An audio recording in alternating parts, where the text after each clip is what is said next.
Okay fine. सो helium की अगर हम बात करते हैं, हीलियम 2 मॉलिक्यूल एग्जिस्ट क्यों नहीं करता है? तो लिसन, हीलियम की कॉन्फ़िगरेशन क्या होती है बेटा? शाबाश, 1s2। दूसरे हीलियम की कॉन्फ़िगरेशन क्या है बेटा? 1s2।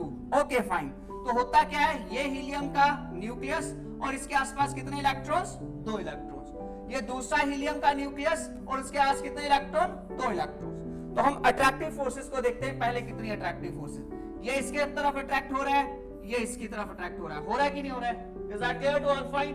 और ये इलेक्ट्रॉन इसकी तरफ अट्रैक्ट हो रहा है, ये इलेक्ट्रॉन इसकी तरफ अट्रैक्ट हो रहा है। कितनी अट्रैक्टिव फोर्सेस होगी? 4. Is that clear to all? I think this is clear. It has 4 attractive forces. तो इस केस में 4 अट्रैक्टिव फोर्सेस आ गई। नाउ रिपल्सिव फोर्सेस देख लेते हैं। इसके बीच में एक रिपल्सिव फोर्स, इसके और इसके बीच में एक और रिपल्सिव फोर्स, इसके और इसके बीच में एक रिपल्सिव फोर्स, और ये इलेक्ट्रॉन इससे भी रिपेल हो सकता है, ये भी रिपल्सिव फोर्स, और ये इलेक्ट्रॉन इससे भी रिपल्सिव फोर्स हो सकता है। यानी कि यहाँ पे कितनी रिपल्सिव फोर्सेस बन रही है? 5। How many repulsive forces? 5। How many attractive forces? 4।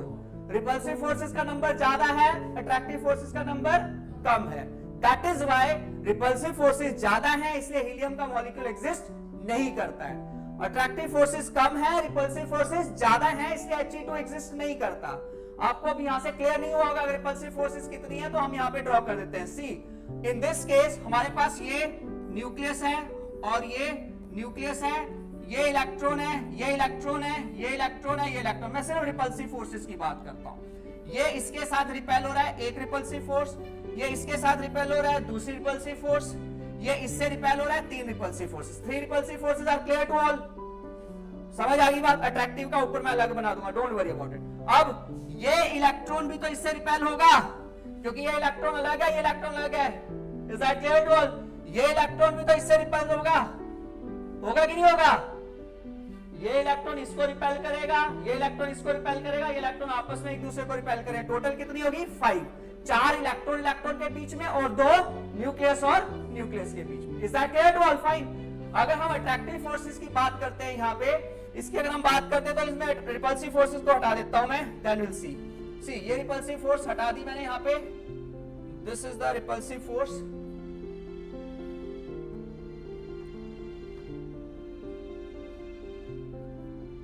Okay fine. So now how many attractive forces are there? अगर आप इसमें देख रहे हो कितनी अट्रैक्टिव फोर्सेस हैं बेटा इस केस में? It is having 4 attractive forces.